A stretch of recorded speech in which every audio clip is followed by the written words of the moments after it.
He was called the Shark, the king who bled the French Empire. While the world celebrated European conquest, one man stood in the jungle of West Africa with 6,000 warriors and dared to say, "Not here, not on my soil." His name was Behanzin, and this is his war. Before we dive into this story, smash that subscribe button, because history like this never gets taught in schools. Hit the bell. Leave your country in the comments. Let the world know who is watching.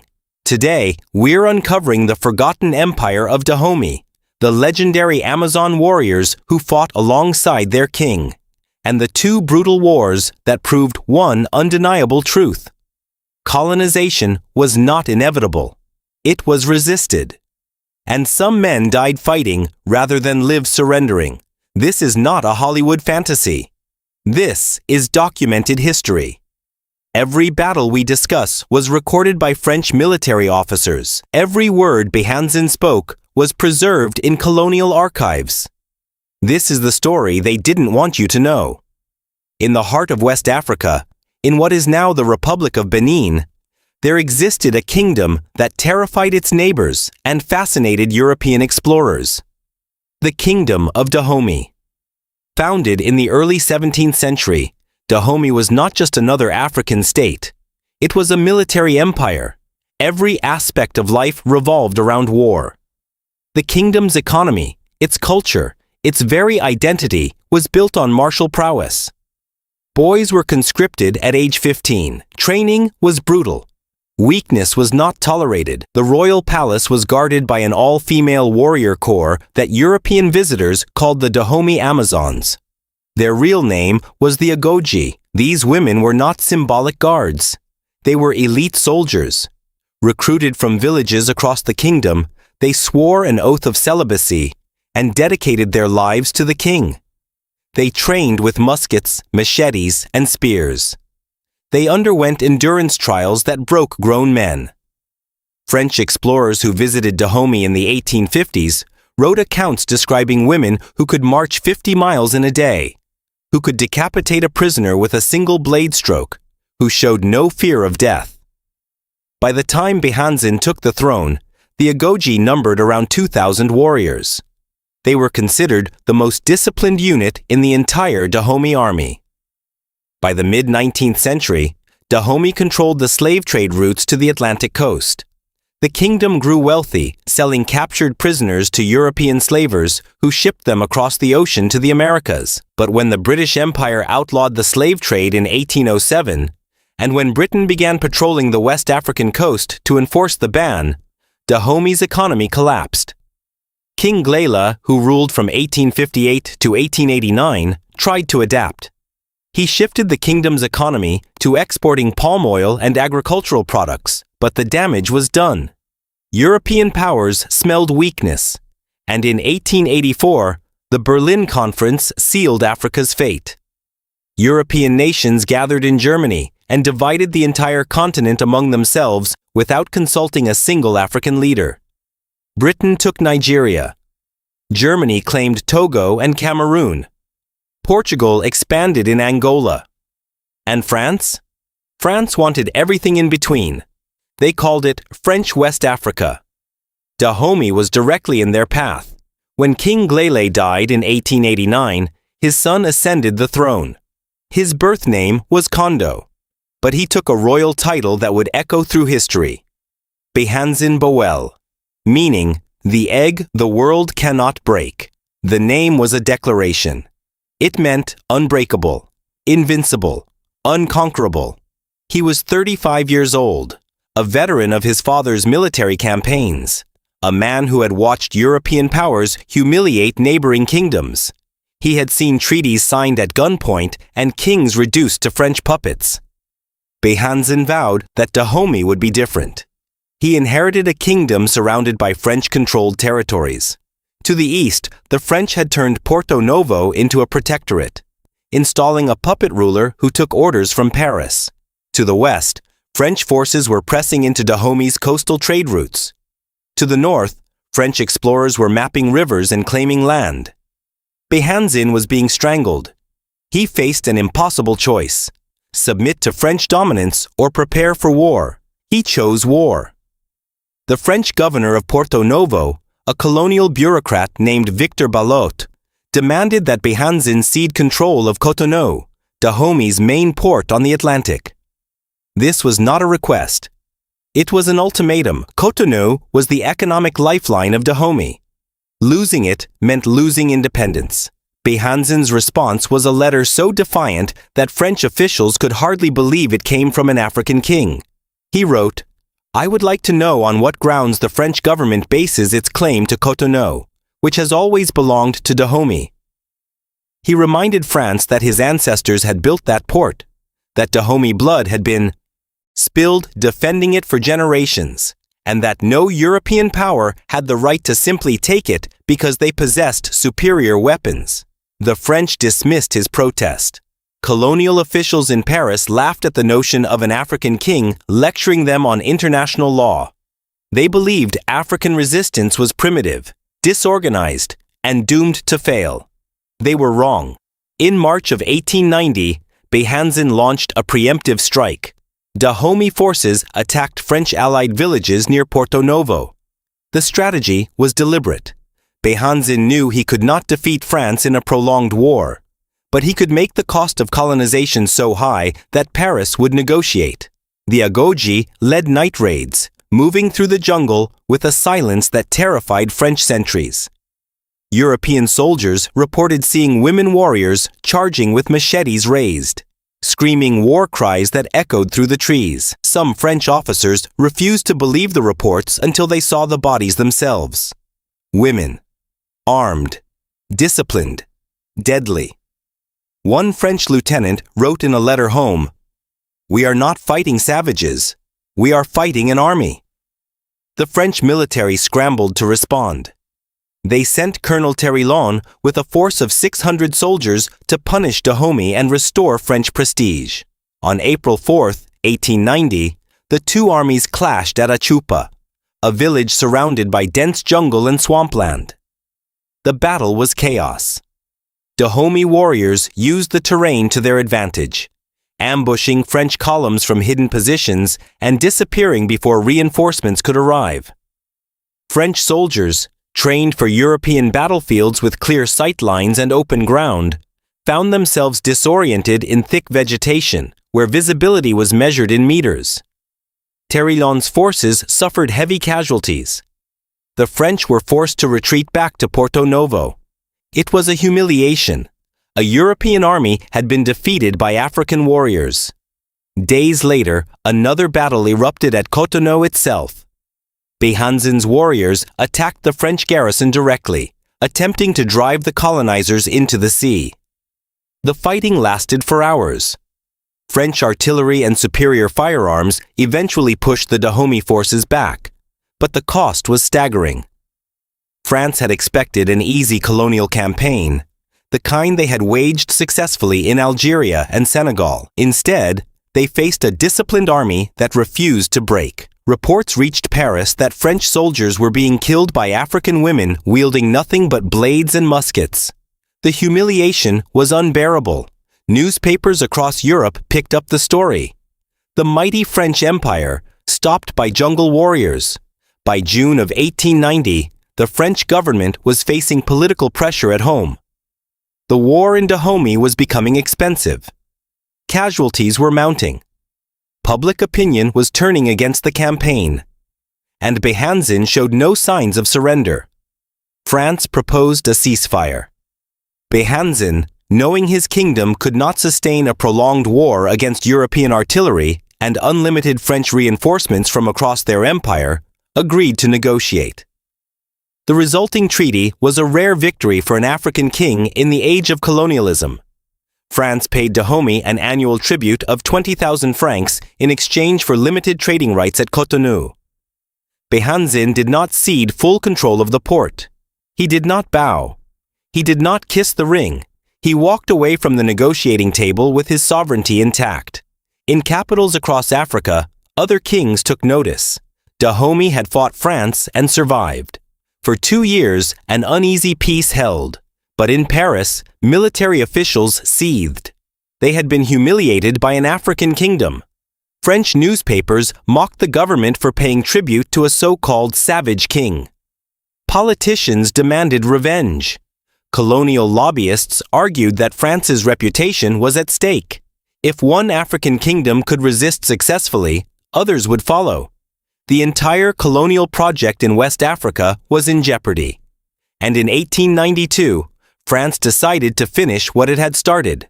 The French assembled a massive expeditionary force under the command of General Alfred Amédée Dodds, a mixed-race officer born in Senegal who had risen through the ranks of the French colonial army despite the racism of the time.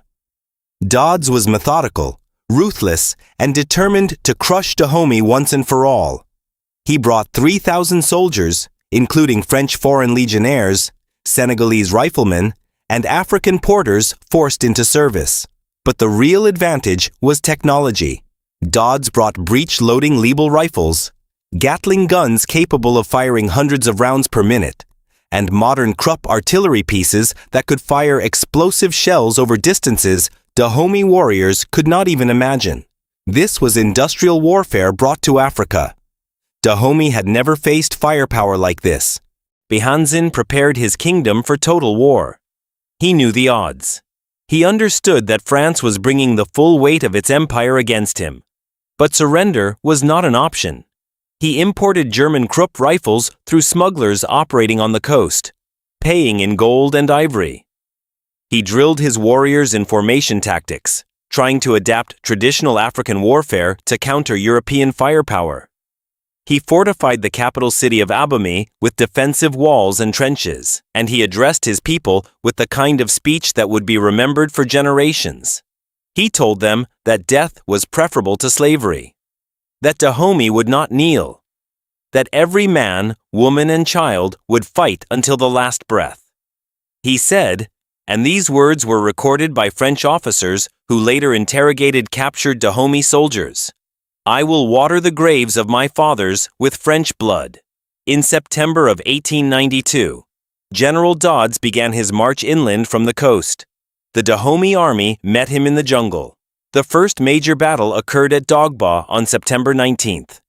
Behanzin commanded over 12,000 warriors, including 2,000 Agoji. They charged directly into French artillery positions. It was slaughter. French Gatling guns mowed down entire ranks of warriors. Explosive shells tore through Dahomey lines. Limbs and bodies scattered across the battlefield. But the warriors kept coming. Eyewitness accounts from French soldiers describe women running toward the guns even as their comrades fell around them. Some reached the French lines and engaged in hand-to-hand combat with bayonets and machetes. One French officer wrote in his diary, "I have never seen courage like this, not even in the Franco-Prussian War. These women fight like demons."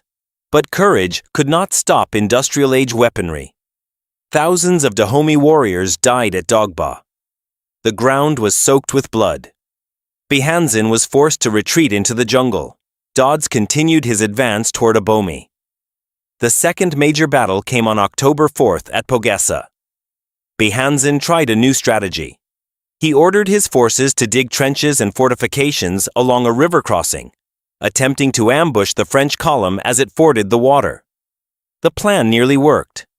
Dahomey riflemen opened fire from hidden positions, and for a moment, the French advance stalled. Soldiers fell. Officers shouted orders. Chaos rippled through the French ranks, but Dodds, a veteran of colonial warfare, remained calm. He called in his artillery.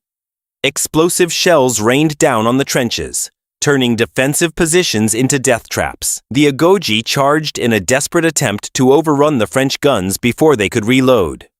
They were cut down by the hundreds. By the end of the day, Pogessa was a graveyard. French medics counted over 500 Dahomey dead. The river ran red. Dodds pressed on toward Abomey, the royal capital. Behanzin knew he could not stop the French in open battle. His warriors were brave, but bravery alone could not defeat modern artillery. So he made a decision that would define his legacy forever. Rather than let the French capture his ancestral palace, rather than give them the satisfaction of planting their tricolor flag on his throne, rather than allow them to parade through his capital as conquerors, Behanzin ordered the city burned. On November 17, 1892, Abomey went up in flames. The royal palace, built over centuries, was reduced to ash and rubble. Sacred artifacts were destroyed. Historical records were lost. Behanzin gathered his remaining warriors and disappeared into the jungle with nothing but their weapons and their pride. The French entered a smoking ruin. They had won the battle. They planted their flag in the ashes. But Behanzin refused to surrender. For the next 2 years, from 1892 to 1894, he waged a guerrilla campaign from the interior. He raided French garrisons under cover of darkness. He ambushed supply convoys. He attacked isolated outposts. He became a ghost that the French army could not capture. Paris grew frustrated. The manhunt for Behanzin became an international embarrassment. How could the French Empire, with all its modern technology and military superiority, fail to capture one African king hiding in the jungle? Newspapers began asking uncomfortable questions.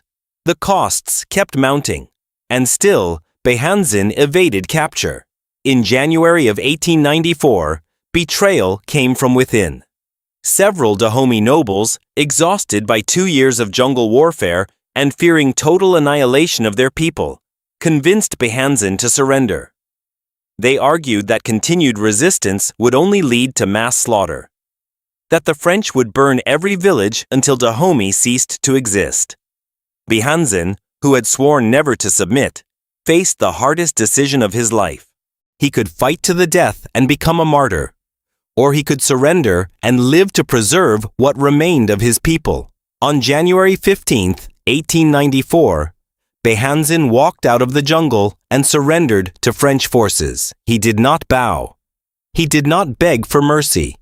He simply stated that he was ending the war to spare his people further suffering. The French exiled him immediately.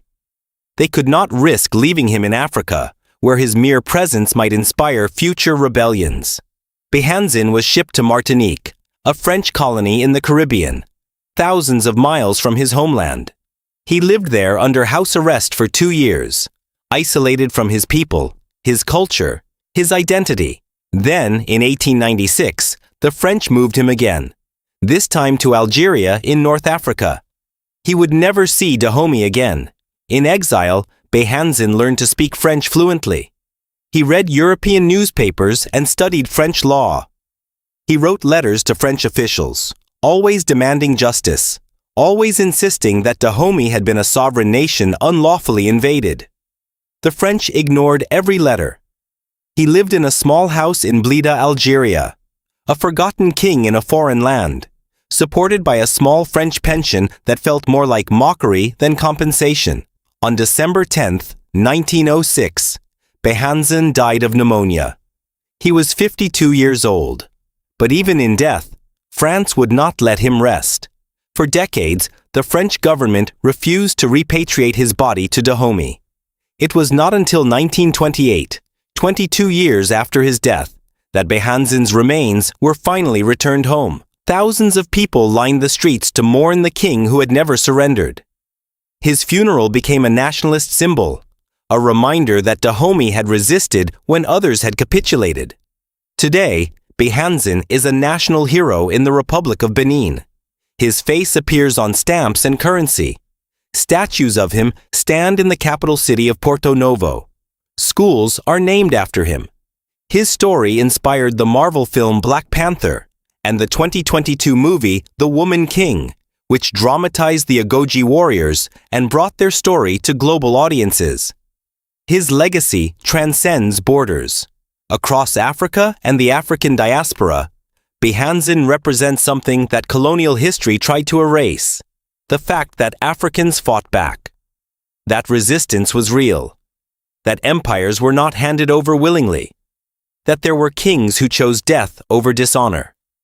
Behanzin did not win the war, but he proved something that no colonial map could ever erase: that there were men and women on this continent who looked the most powerful empire on earth in the eye and refused to flinch. That is not a defeat. That is a legend. If this story moved you, share it, because this is the history your textbooks buried. Like this video, subscribe, and tell us in the comments, who should we cover next? The world needs to know these names.